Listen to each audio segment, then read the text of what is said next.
میدونستی همون ماده‌ای که هر روز توی قهوت میخوری برای بعضی حشرات مثل یه سم مرگباره؟ گیاه قهوه این ماده رو تولید میکنه تا از خودش دفاع کنه و حشرات رو گیج یا حتی بکشه. اما وقتی همین کافئین وارد بدن ما میشه، تبدیل میشه به تمرکز، انرژی و حس سرحال شدن.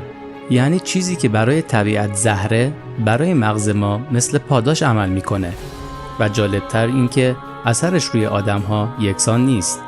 بعضیا سرحال میشن، بعضیا بیخواب یا عصبی میشن. به نظرت چه چیزی باعث این تفاوت میشه؟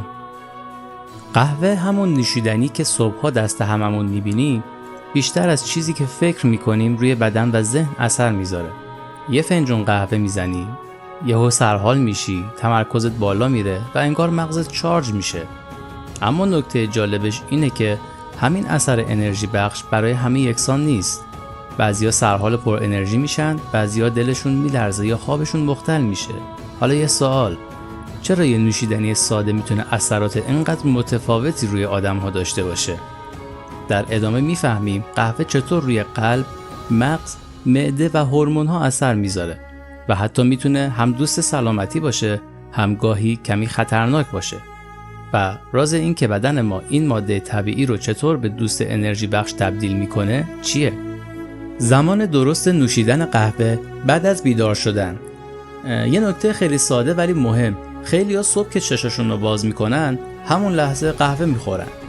اما بدن تازه از خواب بیدار شده و سطح کورتیزولش بالا هست، همون هورمون بیداری و انرژی طبیعی. اگر همون موقع قهوه بخوری، کافئین سطح کورتیزول رو بیشتر میکنه و ممکنه باعث تپش قلب، اضطراب یا کمی دلشوره بشه. و راهکار سادهش اینه که صبر کنی 30 تا 60 دقیقه بعد از بیدار شدن قهوه‌تو بخوری. اینطوری کافئین با انرژی طبیعی بدن ترکیب میشه و حس سرحالیت بهتر و دلپذیرتر میشه، بدون اینکه معده یا قلب اذیت بشن.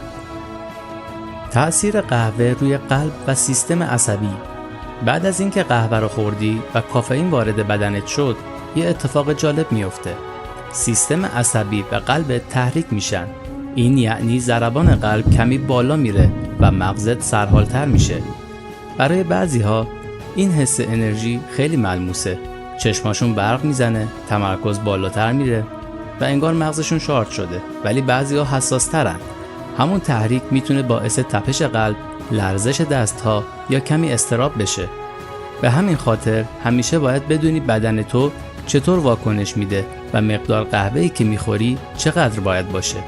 و البته همون نکته‌ای که گفتیم، اگر صبح زود قهوه بخوری، اثر کافئین و کورتیزول با هم جمع میشن و ممکنه خیلی شدید باشه. پس همیشه بهتره بین نیم ساعت تا 1 ساعت بعد از بیدار شدن قهوه‌تو میل کنی. تأثیر قهوه روی مغز و تمرکز. وقتی خسته ای و حس میکنی دیگه توان نداری، مغزت یه ماده به اسم آدنوزین آزاد میکنه. این ماده بهت میگه هی وقت استراحته و باعث میشه کم کم خوابالود بشی. حالا وقتی یه فنجون قهوه میزنی، کافئین خودش رو جا میزنه به جای آدنوزین. یعنی مغز فکر میکنه هنوز خسته نشدی و نتیجهش اینه که احساس انرژی و تمرکز میکنی. به همین خاطر بعضی ها بعد قهوه یه دفعه سرحال میشن و میتونن تمرکز کنن، ولی بعضی ها هم همین حس انرژی رو نمیگیرن و فقط دلشون میلرزه یا کمی مضطرب میشن. و نکته جالبش اینه که همین اتفاق خیلی ساده میتونه با ساعت روز، میزان خواب شب قبل و حتی جنسیت فرق داشته باشه و این تازه شروع ماجرای اثر قهوه روی بدنته. تأثیر قهوه روی دستگاه گوارش و معده. کافئین فقط مغز و قلب رو تحریک نمیکنه، روی معده و گوارشت هم اثر داره. مثلا بعد یه فنجون قهوه معده یه کمی اسیدی تر میشه و بعضی‌ها ممکنه حس سنگینی یا سوزش معده پیدا کنن. اگر ریفلاکس یا ترش کردن داری، قهوه میتونه حالتو کمی بدتر کنه.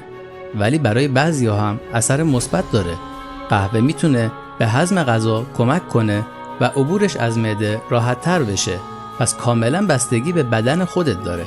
و این نکته مهم، اگر بیماری معده یا روده داری مثل زخم معده یا گاستریت، زیاد قهوه خوردن میتونه باعث تشدید درد و سوزش بشه. پس خوبه بدونی چقدر و چه زمانی قهوه بخوری تا معدت اذیت نشه. اگه تا اینجا برات جالب بوده، یه لایک بده تا نشون بدی دوست داری ادامه ویدیو رو هم تماشا کنی. تأثیر قهوه روی کبد و دیابت. یه نکته جالب و مهم، قهوه میتونه روی بعضی بیماری ها هم اثر داشته باشه. البته نه اینکه درمانش کنه، ولی میتونه مفید باشه. برای کبد، مصرف منظم قهوه میتونه به کاهش چربی کبد و التهاب کمک کنه. حتی خطر بیماری های جدی مثل سیروز و سرطان کبد رو هم کم میکنه. یعنی یه فنجون قهوه در روز میتونه واقعا مفید باشه. برای دیابت نوع 2 مطالعات نشون دادن که قهوه میتونه کمی خطر ابتلا به دیابت رو کاهش بده. اما بعضی افراد ممکنه بعد از قهوه سطح قندشون کمی بالا یا پایین بره. پس باید توجه کنن و طبق شرایط خودشون عمل کنن. و یه نکته مهم دیگه، همیشه یادت باشه مقدارش نه زیاد باشه نه خیلی کم. معمولاً یه فنجون در روز برای بیشتر افراد هم انرژی میده، هم تأثیرش روی سلامتی مثبته، بدون اینکه معده، قلب یا خواب اذیت بشه. بریم سراغ انواع قهوه و تفاوت‌هاش. همشون اسم قهوه دارن ولی واقعاً با هم فرق دارن. قهوه عربیکا لطیفتره، عطر و طعمش متعادله، کافئینش کمتره و حس تمرکز ملایمی میده. اما روبوستا تلختره، کافئینش تقریباً 2 برابره و انرژی سریعتری میده. فقط ممکنه اضطراب یا تپش قلب هم بیاره. حالا بریم سراغ مدل‌های معروفتر دماوری قهوه. اسپرسو غلیظه، یه شاتش میتونه خیلی سریع آدرنالین رو بالا ببره. قهوه ترک معمولاً با روبوستا درست میشه و چون توفالش هم مصرف میشه اثر گوارشی بیشتری داره. قهوه فوری یا نسکافه کافئین کمتر داره ولی ماده به اسم آکریلامید ممکنه توش بیشتر باشه، پس زیاده روی توش نکنید. و کولد برو یا آیس کافی کافئینش بالاست ولی اسیدیتش کمتره، یعنی برای معده‌های حساس بهتره. و موردهای دیگه هم هست که ما رایج ترین هاشو اینجا صحبت کردیم. تو بیشتر عربیکا میخوری یا روبوستا؟ یا اصلا فرقی حس نکردی؟ نظر خودت رو کامنت بذار تا از تجربت استفاده کنیم. تفاوت اثر قهوه در مردان و زنان. یه نکته جالب دیگه، اثر قهوه روی همه یکسان نیست و جنسیت هم نقش داره. مثلا خانم‌ها به خاطر هورمون استروژن و متابولیسم کمی کندتر کافئین رو میسوزونن. به همین خاطر اثر انرژی بخشی قهوه ممکنه طولانی‌تر باشه و حتی شب‌ها کمی خوابشون رو مختل کنه.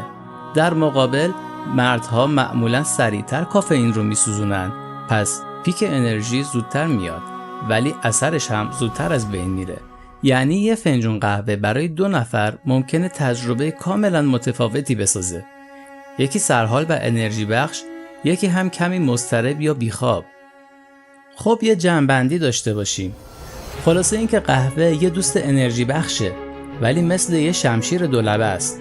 یه فنجون در روز معمولاً برای بیشتر افراد کافیه و اثرش روی بدن مفیده، ولی همیشه باید حواست باشه که چطور و چه زمانی میخوری. مثلا صبح که تازه بیدار شدی سطح کورتیزول بدنت بالاست. اگر همون لحظه قهوه بخوری ممکنه تپش قلب یا کمی اضطراب پیدا کنی. بهترین کار اینه که 30 تا 60 دقیقه صبر کنی، بعد قهوه‌ت رو میل کنی تا انرژی طبیعی بدن با اثر کافئین ترکیب بشه و حس سرحالیت خیلی دلپذیرتر باشه. اثر قهوه روی بدن همه یکسان نیست. روی مغز باعث تمرکز و سرحالی میشه، روی قلب ضربان رو کمی بالا میبره و روی معده گاهی هضم رو راحت‌تر میکنه و گاهی باعث سوزش یا سنگینی میشه. هورمون‌ها هم درگیرن. کورتیزول و دوپامین بالا میره و حس انرژی، انگیزه و خوشحالی میگیری، ولی بعضی‌ها ممکنه کمی مضطرب بشن یا شبها خوابشون مختل بشه. جنسیت هم مهمه. در خانم‌ها معمولاً اثر کافئین طولانی‌تر هست و ممکنه شبها خوابشون به هم بخوره. اما آقایون سریعتر انرژی میگیرن ولی اثرش هم زودتر از بین میره. تازه یه فنجون قهوه میتونه روی سلامت کبد هم اثر مثبت داشته باشه، چربی و التهاب رو کم کنه و خطر بیماری‌های جدی مثل سیروز و سرطان کبد رو کاهش بده. برای دیابت نوع 2 هم میتونه کمی خطر ابتلا رو پایین بیاره.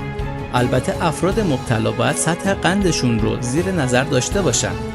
پس وقتی دفعه بعدی فنجون قهوه میخوری، بدون که نه فقط انرژی میده، بلکه یه تأثیر واقعی روی بدن و سلامتیت داره.